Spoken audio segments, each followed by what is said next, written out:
Okay, so welcome all. Thank you very much for the prompt attendance. And I don't hear any extraneous noise, which is great. I don't have to mute anybody, which is very good. So I expect to go till a little past 8 o'clock Eastern with maybe the most important topic that I go over of all the seminars that I do, because it relates to big money. And I will be open to your questions at the end, and I'll include a chat version. And that's because people's financial circumstances are so different and maybe sensitive. So I could read what you're chatting and then anonymously say, we got this comment, I'd like to address it to everybody. I might not want to address it to everybody. One, I might not know, and two, I might want to just address it one-on-one later in the week. But I do invite that. Towards the end, I'll look to my chat box to see if you are doing anything. I am Mark Stewart Greenstein. I've been directing Ivy Bound for 19 years now and doing test prep for another 12 years beyond that. So yes, I'm in year 31. And it's good to have people who are really interested.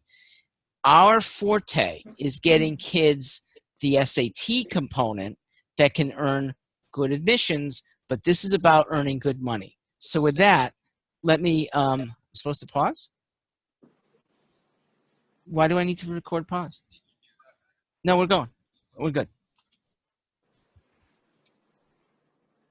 So I wanted to talk about just a little bit on the need-based side, but not a lot, because most of this talk is about merit-based scholarships.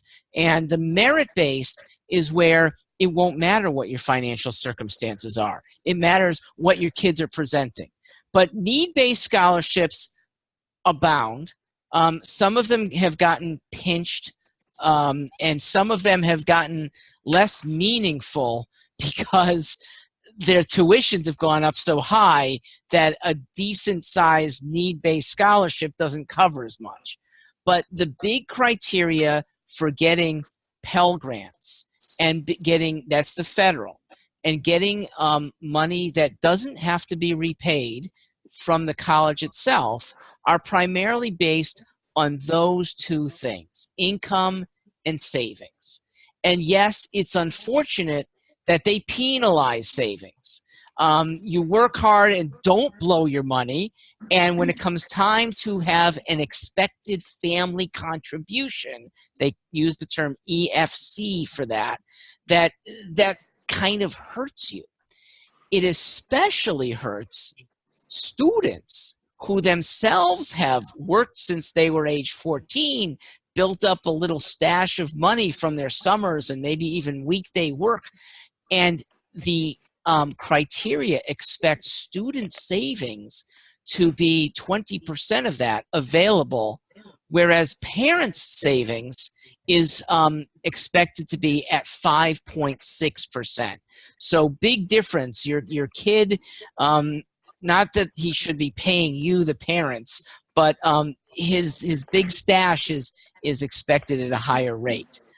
Other things that are involved, number of dependents. So they do take into account big families, and they do take into account the tuition that you might be spending for other dependents at other colleges and other private schools. I'm told that they're coming to expanding to programs like hockey, which is really expensive, if that's the main function of the school. And there are a couple academies in the Northwest, Washington and Oregon, where a few sports become the main school function. Yes, they do academics too, and their tuition is getting treated favorably like that. Hasn't seen it in the Northeast. If any of you have student athletes who know about this, I'd be interested in learning more. So when you have these very high expenses, it does cut down your expected contribution. The EFC that ends up on the FAFSA, FAFSA stands for the Federal Application for Student Aid. The financial aid form that you fill out is going through primarily formulas. I only at the marginal end do humans have discretion on the end of what the award is. There's supposed to be numbers that pretty much dictate. Now, humans on the other end might be investigating the numbers. And is that really income? Is that really savings? Can you count certain things? So there are humans that scrutinize. This is not just a website that's going to give you a number that pops out on the other end. But it's a formula that most people think are fair, but not enough. That's the standard line. Here's a couple more things where the criteria are helping cut your EFC a lot. Home ownership is exempt from the wealth criterion for your primary home, but vacation home, it is part of the wealth. So primary can be a very expensive home. They're not expecting your 5.4% to come out of that. I haven't gotten deep into what the other assets are. If you had questions about that one, I'm not the right person to answer them. I know of some people who are. And so people looking for need-based scholarships, there are some professionals that help cut your EFC. I've worked, and really families that use Ivy Bound have worked with a couple people in Connecticut. We can recommend them to you to lower that EFC. Let's talk now about merit criteria. The merit basis that's available are two primary components. Here's number one, SAT or ACT. And number two, I won't turn to the slide yet, but it's grades. It is probably on the criteria for merit scholarships in that order. That's not true for admissions. Grades are the number one criteria for getting in. And grades really should be including transcripts so that the quality of your schooling, as the college admissions offices perceive it, that is an element of grades, because a 4.0 at a school that's not very competitive, where the colleges know like half the kids get 4.0s and they actually don't end up being that good students when they finally make it to this college campus, those schools downgrade the transcript of these not so competitive high schools. Those colleges might upgrade the transcript of a kid with a 3.3. But in a very competitive environment where 3.3 really puts you in the top 15% of your class, and it's a rigorous 3.3, you could get a much bigger benefit from that. So please, what would happen there is the colleges know what school you're coming from, know the level of competitiveness at the major schools. The high school, I shouldn't say major, bad word. High schools that traditionally feed a bunch of applicants every single year. If your kid is at a school with 2 applicants a decade to the University of so-and-so, that university doesn't know much about your school and might want to know more. They might be making inquiries to the school's guidance office. They might put more criteria, more weight on the SAT criterion, because let's go back to this criterion. SAT and ACT are national based. It's a broad standard. So this, when it comes to financial, is their biggest mover of money. And here's why. The colleges compete with one another. They like seeing their names high on that list of U.S. News and World Report. The survey of rankings is very important to them. And one component of the ranking of a college is the, hang on a sec. Yeah, okay. So the one component of the rankings in college is the competitiveness of the students you've admitted. How do you judge that? Best way is an ACT or an SAT score. That's the best version that they have. They can't do that based on the 4.0 there versus a 3.3 there versus a homeschooled kid who doesn't even have a GPA. So when a college that wants to step up in the rankings has a chance to land a kid with a huge SAT score, kids in the 1500s, they know this kid could get offers from Cornell, Stanford, Vanderbilt. The college that is at a lesser ranking, who really wants that kid, might lure them with money. And that's why high SAT scores result in merit scholarship money at the not tippy top tier schools, okay? This does not apply to the Ivy Leagues. This doesn't apply to the others in the top 15 universities. If you are Stanford or UChicago, they don't give you merit-based scholarships. They also have a philosophy that, well, they're all meritorious, every one of our admittee, but they also really don't have to.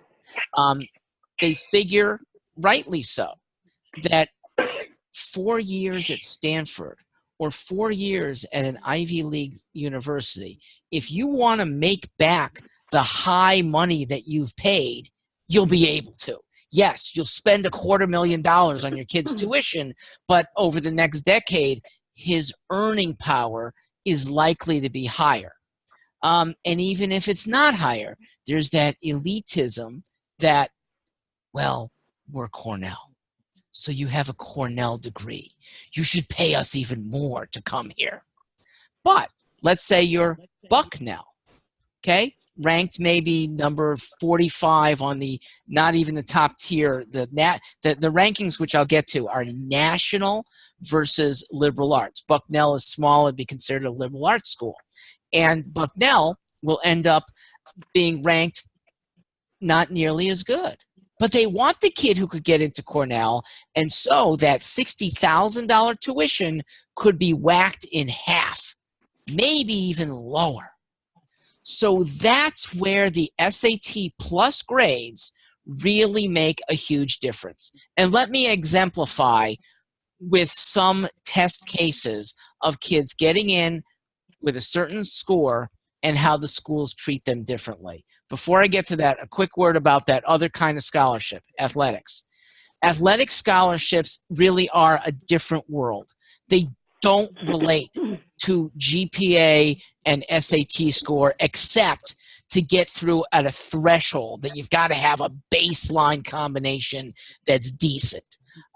I doubt anyone who's listening here are worried about that low-level threshold. Even if you have a student athlete, probably that's an accomplished person academically, and you don't have to worry about that low threshold. What you worry about if you're a recruitable athlete is, can I get on the coach's list? Because if you're on the coach's list, there are slots in each sport. More for the big name sports, and each school is different, but primarily basketball and football are huge, a lot more sports. In certain places, lacrosse is really big in Maryland and Delaware. In certain places, soccer. In certain places, it's hockey, and there's more places out there to admit people for those sports. It's a different world, though. Those of us who never had athletic recruitment get blown away seeing that. You mean coaches actually come to your house? You mean you're invited, most expenses paid, to make visits to campus? Yes, 4 times over. They want to woo the recruitable athlete, and scores and GPA become almost irrelevant at Division I schools. Division III, which doesn't have big-time athletics, there the scores do have a lot more relevance. I'm going to go to, there we go, the types of scholarship offers. Here's an example of somebody admitted to Vanderbilt, now a top 15 university. They got the highest ranking ever for Vanderbilt just last year, tied for number 14 actually on the national rankings. So, high tuition, little bit of scholarship. What's your net? It's still over $40,000 to somebody who, this is one of our students, she had a 1490 on the older SAT, which was tougher than it is now. Look what she gets from Colorado. And she was in state at Colorado. So there's help there.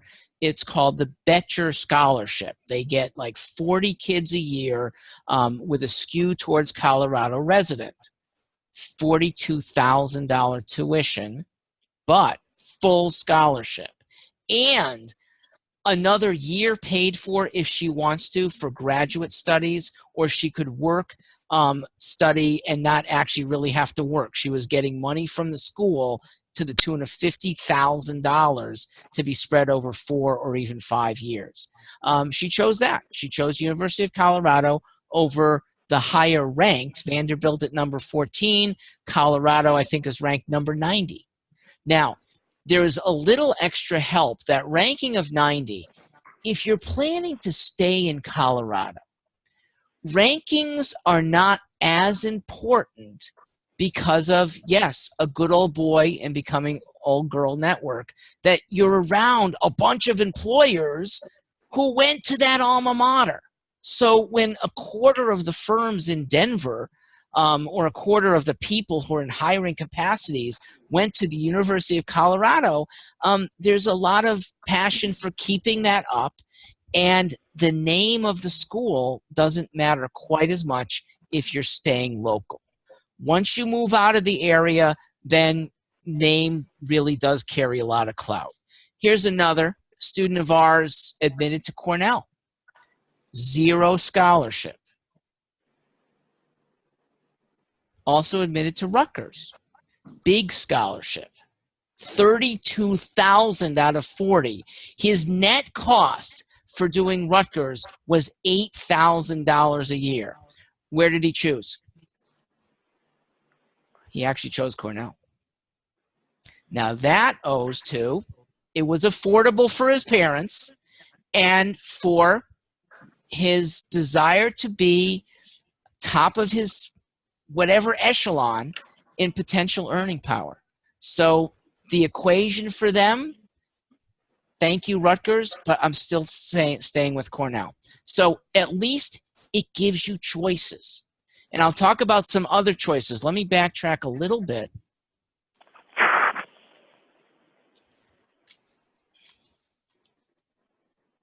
To the savings plans. Because if you have been doing the savings, then you're not facing such a daunting outlay every year. And those of you who have started a 529 plan or a Coverdell plan, good. The savings that build up on the 529s are now applicable to prep school, and that's a very new thing. There used to be a difference. Up until 2017, the Coverdell was a lot more flexible. The Coverdell plan acted like a 529 in that taxes were deferred, and that you could use it for qualified schools, both K through 12 schools or colleges. The 529 was restricted to only colleges. As of last year, they expanded that, and it's acting the same way as the Coverdell. There's still more restrictions on 529 plans. If you have yet to start one, you're in the hands of some state-approved plans. It means that not all investments are able to be utilized. Some people who want to roll the dice more, they're okay with a risky investment to try and grow that bank higher. That's not allowed like it is under Coverdells. There's also a slight difference. Coverdell is capped at $2,000 per child per year. The 529s can be significantly higher. Coverdells are restricted to using your education build-up in your 20s. Once you hit 30 years old, it's not applicable, whereas the 529, if you go back to school in your 30s, it's still available for you for your savings. Okay, let me go to quickie on Pell Grants. Pell Grant is need-based. Pell Grant is really the federal benefit if you don't have a lot of money. The maximum last year was just under $6,000 tends to grow by $200 or $300 each year. So it is based on financial need. It is based on how short your EFC, your expected family contribution, is compared to the tuition of the school you choose. And so they cover a lot of a state university's tuition. They don't cover that much for other tuitions. I have a list of some other publicly funded grants that is available if there's a financial need question from anyone here. Let me move on to more about the savings. And here's an example, Testimonial 1. A student of ours whose dad calculated that her good work saved him over $100,000 over 4 years.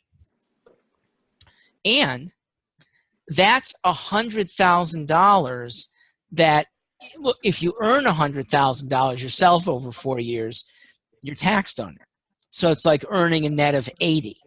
When it's $100,000 in savings over 4 years, that's without any taxes. Saving $100,000 is better than earning $100,000. And I remember a father saying to me, when he figured out that this much money is actually available to him, he said, are you saying, I think he said this way, I think I get what you're saying, Mark. If I worked really hard, I'm the dad, if I worked really hard for the next 4 years, I might be able to earn an extra $100,000. If business goes well, maybe. If my daughter works hard for the next 4 months, I'm going to have the equivalent benefit. Yeah, she's going to work. So that got her to be one of the more rigorous students that we had. Here's another that is a testimonial towards the money part. Husband and I figured they are $60,000 wealthier. That's what the increase of their kids' tuition, Alex, meant for them. And University of Illinois was their target school, and they're grateful. We get a lot of these. I don't ask. Maybe I should. When we call at the end of a kid's school year, I do like to ask what schools you got into. We like to know, and I hope you'll share with us. I don't ask if there's money attached, unless parents divulge it to us. And I want to start asking it more and more because it's something you should be proud of. Yes, I'm getting a lot of money from a college because my kid earned it. Good for her, good for you. Let me move to my favorite slide, how the SAT makes a difference. This is a bell curve. It mimics what should happen at the end of a year's worth of testing. It's not true of any one test date. The bell curve is big in the middle, tapers at both ends. Look at the significance of the middle. Between a 400 and a 600 lie 2/3 of the students. Somebody who's moving even 50 points, say starting at a 500, moving to a 550, is leaping over a good number of people, a good number of applicants that you're suddenly a lot better than. Now, we expect kids to go up a lot more than 50 points. When you can move up even 20 points at the very high end, it's very significant too. Look at the high end, the 700 to 800 end, where only 2% of the students lie. Well, those are the 2% that are really highly competitive and are probably the 2% that are applying to those elite 15 or 20 schools. So moving then from a 700 to just a 720 on both sides, so now you're going from 1400 to 1440, you're leaping over a good chunk of those applicants. That might only be leaping over 0.8% nationwide, but leaping over 40% of the kids that are applying to that school that you crave. So the SAT movement is vast, and some of you have in your plans that you're going to take the SAT multiple times. That is wise. students taking the SAT 3 times, even 4 times, have only upside. There is no downside to taking the SAT multiple times. There are rumors, they are not confirmable. Every college that I have spoken with, and I've spoken with 92 colleges now, directly or with a direct email to admissions officers asking, is there any problem to having a 4th SAT score on your record? The answer, 92-0, no problem. We take the best score. And many of you know that schools tend to take the scores that are a combination of best math from one test date and best verbal from another test date. So combined, you end up with it's called cherry picking or super scoring. A super scored SAT is giving you the best that you can show. And therefore, taking the SAT multiple times is what allows super scoring and even a little randomness. You've studied just as hard, but one day you get the passage about pandas and giraffes, and you really like that, and you went 12-0 on the questions on there, and that's better than you normally do. Normally you go 9-3. There's your 30 extra points that you didn't have before. Maybe you had a good math section too. It was just more favorable for you, lined up well. So even some randomness can result in those 30, 40, maybe 50 more points, no matter what your ability is. Now I move. This, unfortunately, is a change. You might have been feeling very good about where you stand based on the old bell curve. There's a new bell curve, and it has shifted. And scores that were once favorable are not quite as good anymore. That what was a median of 500, it was 510 actually for most of the last decade up until 2015. They changed over the test in 2016, and they seem to want to gratify people of the same abilities with better scores. And so they're popping out scores that are about 70 to 80 points higher on average, making the average, well, you can see the shift, making the average now like as 570, 580, 590 is probably the better thing compared to a 510 from before.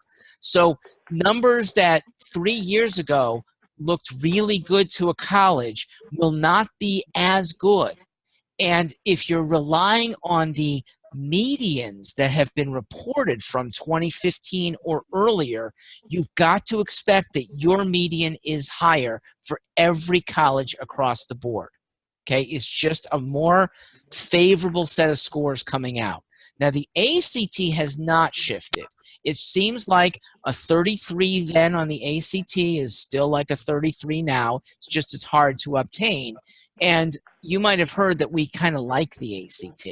We like that it's a little bit more coachable of a test, the SAT being still in flux. The only downside to the ACT, this is the only one, that super scoring that I mentioned, where colleges give you the benefit of the better math SAT combined with a better verbal SAT, not as many do that with the ACT. Only about 50% super score the ACT, which means you got to show that good score on all 4 sections on one day. And if you miss on one of those sections that day, you probably should take it another day so you can have all 4 lined up for every college, even the ones that don't do the super scoring. The next 2 pages are graphs that have to do with who's likely to accept me. These come from Naviance. There's another pair that follow that's not Naviance. And I want you to recognize it is for an individual high school applying to a given college. So on the left here is data points from what looks like 150 kids, green and red, that have applied from one big high school, I've been to that high school, Foothill, to the University of Southern California. It's a very attractive school, maybe the second most attractive school in California. So they get a lot of applicants every year. X's show kids that have applied and were denied. Green show applied and were accepted. It is always more green to the north and east, okay? All the time when you go up and right, it is going to be more favorable because those kids carry higher GPAs or higher SAT scores or both. Now, this scale is on the 2400. You know that that's old. 1600 is the equivalent now. But you end up with the same kind of scattergram of where kids get in and don't. What you don't know, and this is why Naviance, I'm actually going to say, is extremely limited in use. What are these two kids? The one green at a 3.6, but a very low SAT, and an even lower GPA, that 3.3 kid, and this is on a 6.0 scale, so that's not a good GPA. Out of 4, it would be good. Out of 6, it's bad. But he got in. But maybe he was the #1 sprinter in the country, and USC wants to stoke its track team. It does not discern what race you are, what athletic ability you are, whether your parents were big donors. And all three are a big deal. Now, the big donors don't happen that often, but when they do happen, it's a big deal. Athleticism happens frequently, especially at USC, highly athletic school. So there's a good number of kids that you can't tell from this scatter plot where that's about. Harvard's going to have the same. Harvard's got a skew. They do like athletes. You still got to know a decent amount of GPA and SAT to be admitted to an Ivy, but they'll still give you slack if you can be a starting lineman on their football team. JMU was one of the least interesting. It just goes the way it should. High GPA, you're in. And they didn't seem to care that much this one about the SAT scores. Notice there's that big X at 1,500, but a low GPA. There's a couple more X's in the still the high half of James Madison, but their GPA didn't reach above their median, which looks like about a 3.9 on a 5.0 scale. Let's see if I can see. Okay, here's your last pair. It's not Naviance. This is not labeled well. It's a different source. It has data points that are not just coming from one high school. It's an amalgamation of high school kids all applying here to MIT. Here's the other school they're applying to off to the right. Sorry, I should go back. So this one, I don't know the source. Naviance, you do know the source, but it's only one high school, and I strongly suggest you only look at your high school. Okay, what are my chances based on what they know about my high school? All right, how do you get those big SAT scores? It doesn't just come automatically. There needs to be some study. How much? You can decide. But let's turn it into money, which was the subject of this talk. Serious SAT could be the best paying summer job you will ever have. We did a calculation back in September. Average merit-based award that our students are receiving on average now exceeds $80,000, $81,400. Average time spent studying, this is probably on the high side. I'm erring on the high side. A kid who's really serious and doing 40 hours with a tutor and 50 hours on her own. That's on the high side, okay? I wish more of my kids would be studying 80 or more hours. But let me just take that number to make the calculation a little bit more fair. It's still high because I'm about to calculate a per hour amount. I'll let you guys try. See if your elementary math is still with us.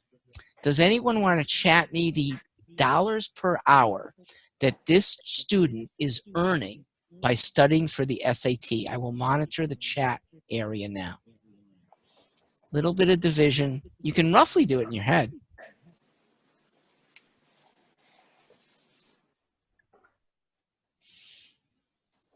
I see one and it's way low.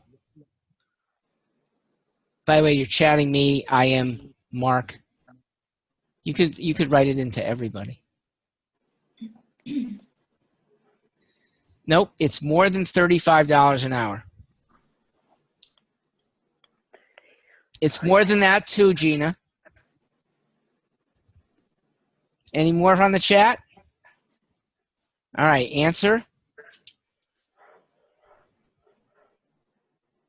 That's the math. $904 an hour is what a serious student is earning for herself or her parents in likely scholarship award. There's no better there's no better job, period, unless you're like an investment banker who's doing well that year. And it's not taxed. And it's studying relatively good stuff. I mean, my final pitch is beyond just money, which is very good, but that you're actually learning better vocabulary. You're learning better grammar. You're probably learning to read intricate passages, which you might be confronted with in college. You're going to learn to do them better when you study hard for the SAT. On the math side, some of it might be practical. I find it less and less practical as the years go by. ACT tends to be a slightly more practical test now.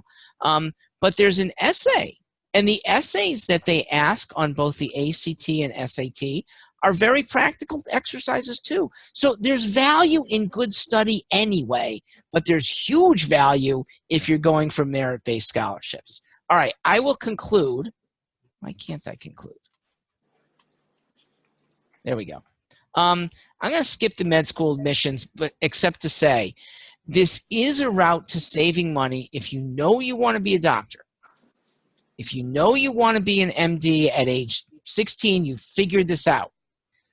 And you are considering, how do I save money and also maybe save grief? The route that takes you through 8 years at one institution for undergrad, and then you stay on to their med school, has a big appeal. It might be doable in 7 years at some of these, but even if it's the full 8, what you don't have to do is study for the MCAT. The MCAT is a very time-consuming test. I was showing you 90 hours on the SAT front. MCAT, they're typically doing 400 or 500 hours. Okay, it's a really, really exhaustive test to study for.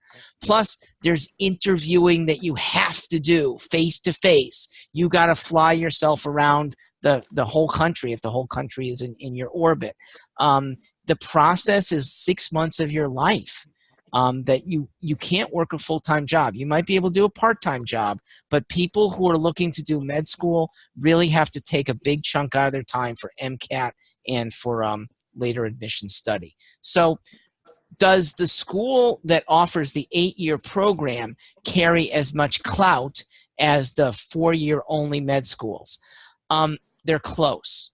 And I've asked some of my young MDs who are tutors for us now, and they contend that as lofty as Yale Med School and Johns Hopkins Med School and Cornell Med School are, the earnings difference between those top-tier med schools and the next tier, ones with 8-year programs, is not that big. The difference is fairly small, and it might be totally erased based on what specialty the person chooses. So I'm a pretty big fan of the 16-year-old who's really devoted, knows that this is for her or him to go that route instead of the traditional route. I am a fan of rankings because if you have no other clear choice of what you want to do, no other major that really appeals to you, being at the best liberal arts school you can be at makes sense. And best, I have to define as by the rankings. I don't have another way to do that. These are what's nationally recognized as the top tier for 2017. This U.S. News report takes it all the way down to number 300. So it's quite extensive, and recruitability and grad school admissions are still highly driven by that. the rankings of the school that you attend. Now, recruitability is for the first year of your first job. After that, it almost doesn't matter. How well you do in your job is what tends to matter. There might still be a little bit of clout on a lateral move. There's, oh, well, you went to Yale, we're impressed, even if you were kind of a screw up on your first job. But it doesn't carry that far. But for grad school admissions and first year pay or recruitability, rankings do still matter. I will close. I'll just leave this on the screen, a little more about us. We're good at it. Okay, we're good at raising kids' scores. Kids have to be diligent, but we arm them well with our materials, and we arm them with very good tutors or classes, which I like to conduct the best. I like the big classes, but we have both. So let me open it up to anybody in 30 seconds. So some people I think need to leave or want to leave. You can, let's call it a formal end now, but those who have questions, I'll start with those who chat them to me, and I will work until 8:30 with any chatted or then oral questions you want to deliver. To everybody who's leaving, thank you. I wish you a good February, and I hope this has been helpful. The rest of you, I'll catch you in 30 seconds.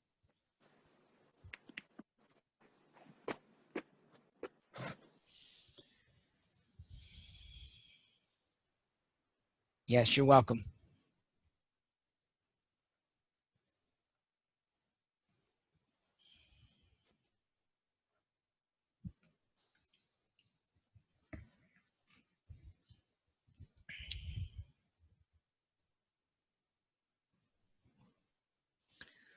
Okay, I have two good questions up. I'll start with this.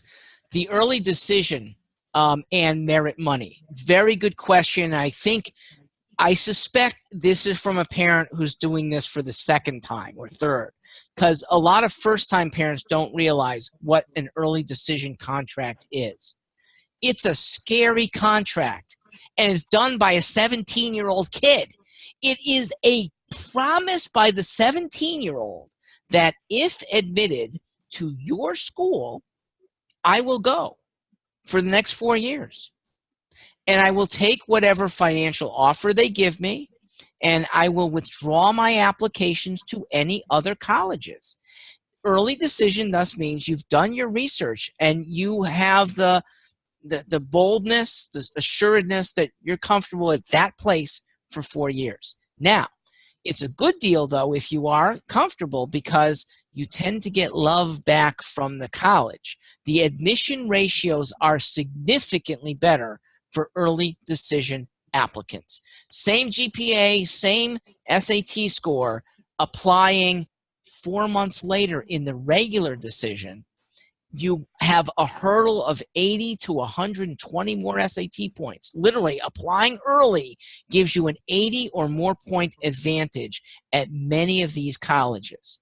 So that's the upside, all the love that they give you as an applicant. The downside is it's binding. And on the financial side, you're not going to get the best college offer because they don't have to. You're dying for Dartmouth. They know you really want to go there. You'll find the money to pay it.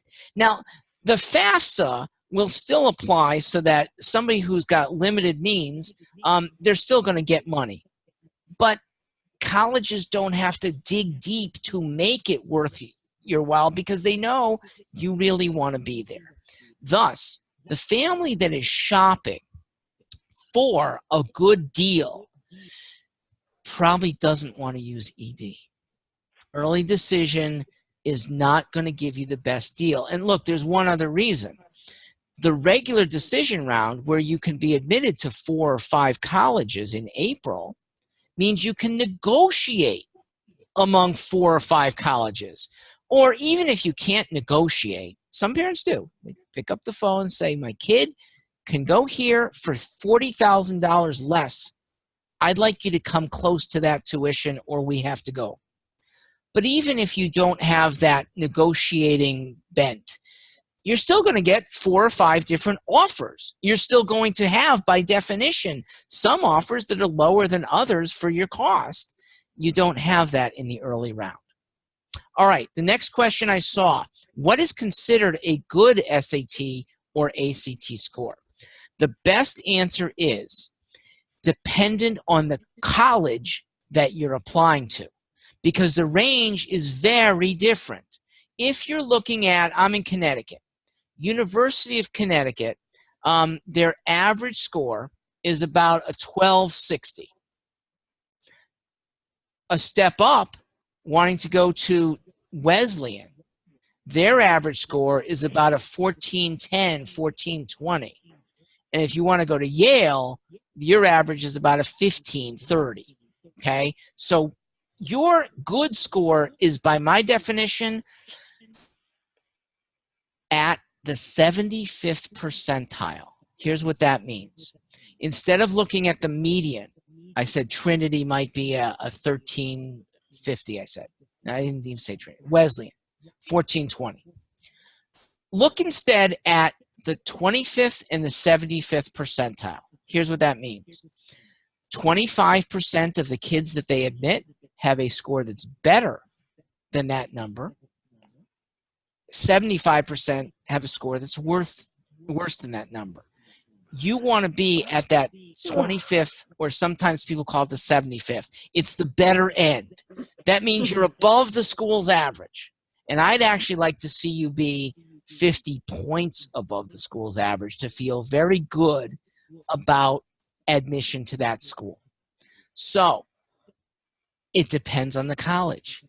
If you're looking at MIT or Caltech with the highest average SAT scores in the country, even higher than Harvard and Princeton, MIT and Caltech's averages at the 75th percentile are 1560 out of 1600.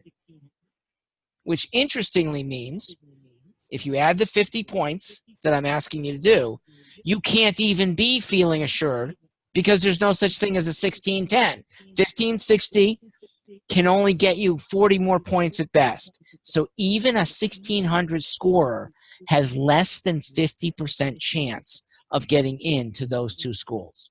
They have that many great scores in that area. But for most mortals, okay, knock off those top 5 incredibly hard to get into schools.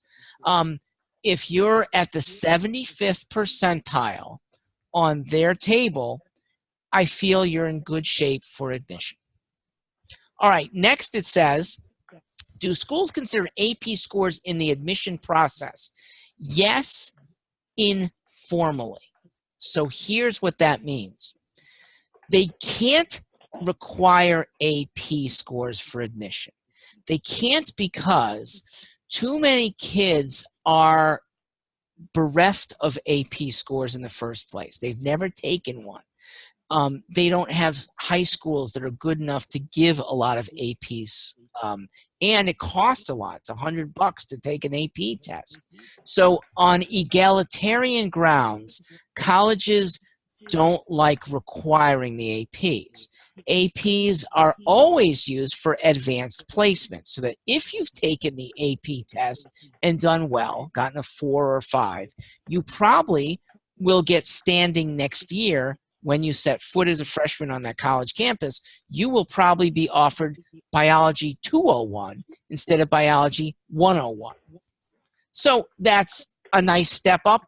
It could end up saving you money, because if your kid gets enough of those step-ups, she might get out of a semester of tuition.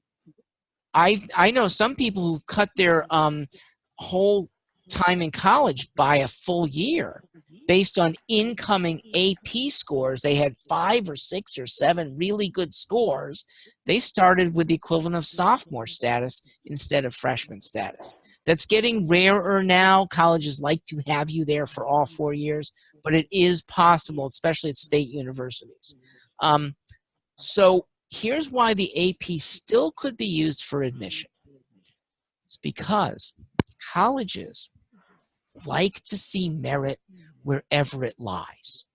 Merit can lie in an AP 5. That's a rare score. Only 11% of test takers get 5s on the AP. So even though it wasn't for admissions purposes off the bat, it's a credential that they're not going to ignore. And if you're on the bubble meaning there's like 50 kids for the last 6 seats, 50 kids for 6 seats. Who are the ones that we're going to offer admission to? Because they all have about the same SAT and GPA. That one has 3 really good AP scores. She's among the people we are going to admit. So that's how it can still be an admissions criteria. I don't have any more chatted questions, but I'll leave it to you. I can hear every one of you. If anyone from west of the Mississippi, you guys go first, has a question, I'll take your question first. Somebody else chatted just in case.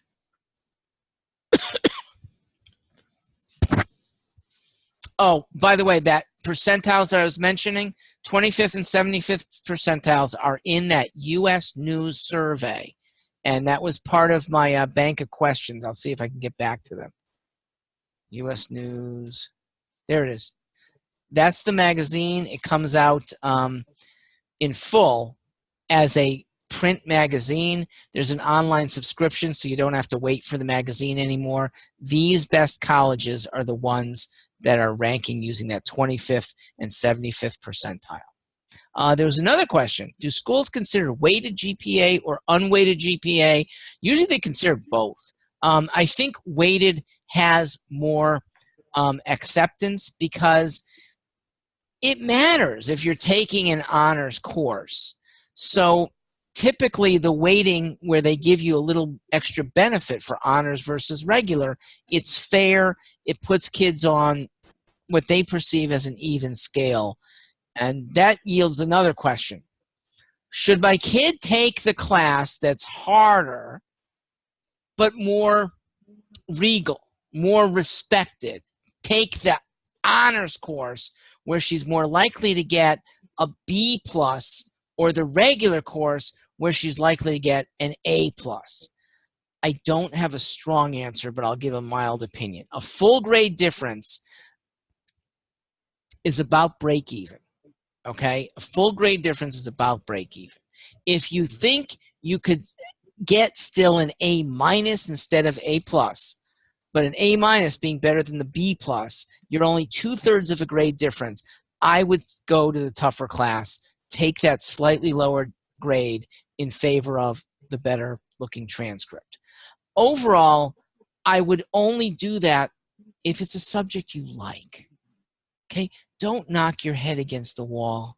Don't do battle with a teacher who you don't like, who's going to be hard again on you, who's unclear in class, when you could be enjoying and flourishing in another elective somewhere else. Take the regular class on things that you're not really into.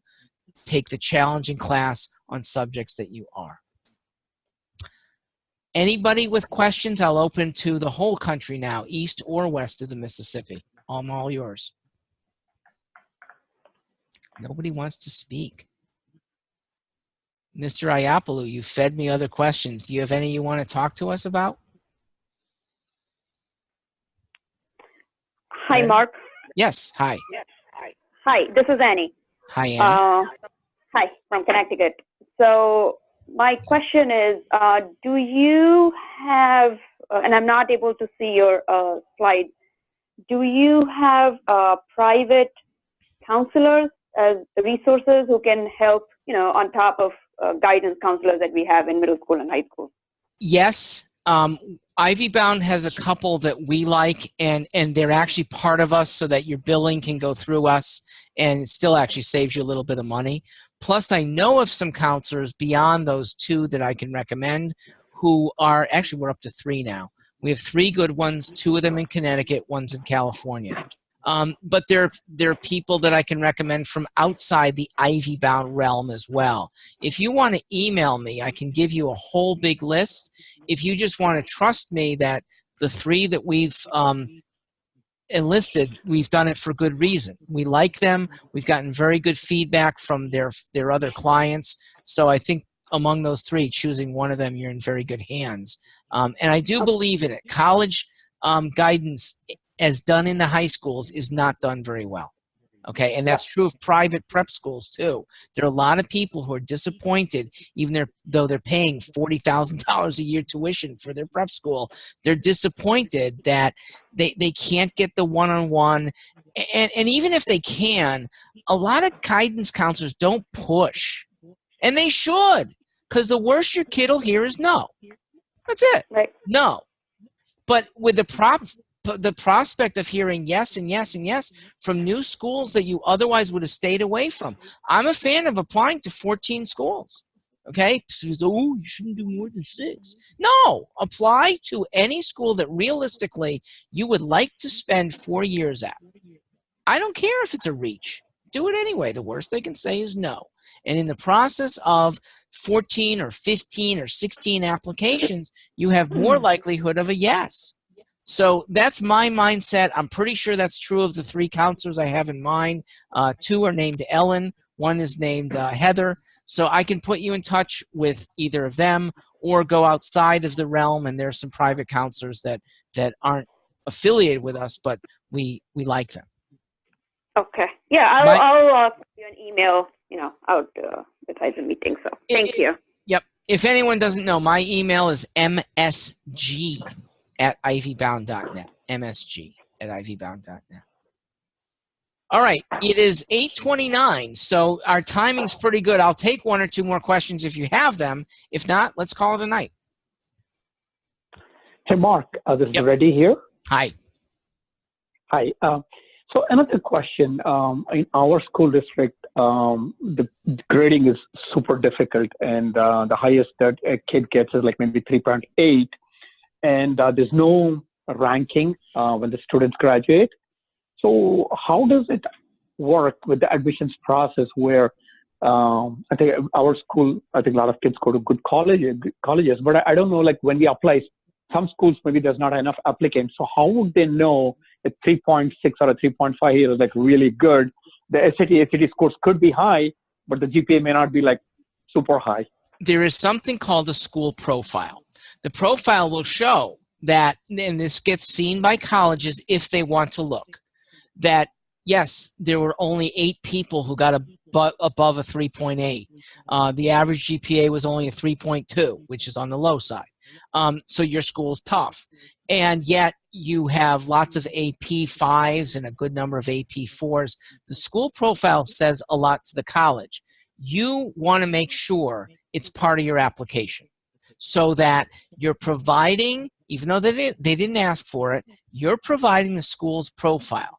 Plus, you want to have a counselor whose recommendation might attest to the quality of recent graduates, that we sent off 8 kids to top 20 universities and 3 more who would have gone, but they were too poor and they wanted to go to University of Connecticut instead. I say that very fondly. 3 of my instructors are in that category. They got into top tier Ivy Leagues and they went to UConn because of finances. So if you have a human attesting to the quality of the school as she knows it, plus the school profile, I think you're neutralizing that ostensible problem. Thank you. You're welcome. All right. I thank you all. I hope this has been helpful. I've seen some comments already, so good to see it. And stay in touch. Robin, Christy, Terry, Gus, we're all in your corner if you need us for services. And I'm sort of the academic guy that you can occasionally send me an email and I can try and answer.